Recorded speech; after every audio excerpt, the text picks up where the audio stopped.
George Changes His Tune. Story by John Bowling. Illustrations by Dawn Huffman. This is George.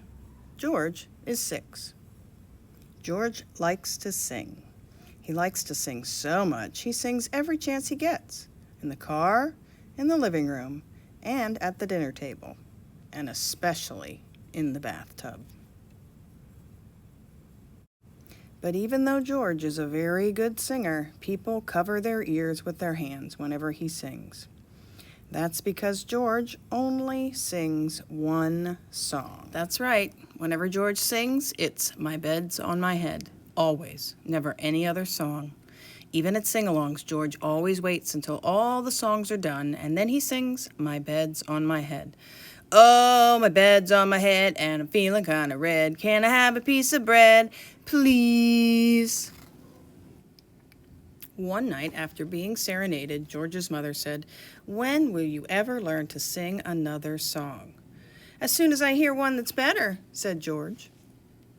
So George's dad tried Take Me Out to the Ball Game, but George didn't like baseball very much.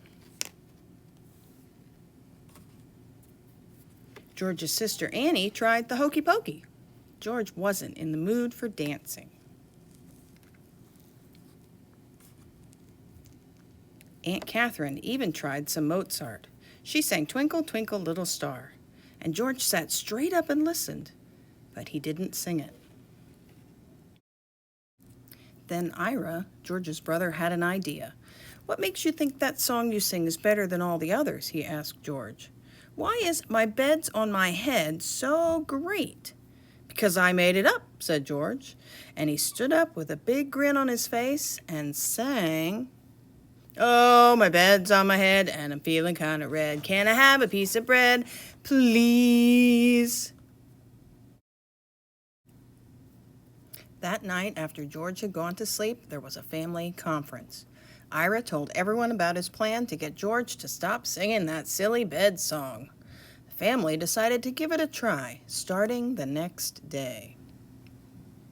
Will George ever learn to sing another song? Pick up a copy of the book for yourself to find out. You can find a Kindle version or click on the link for a paperback copy for yourself.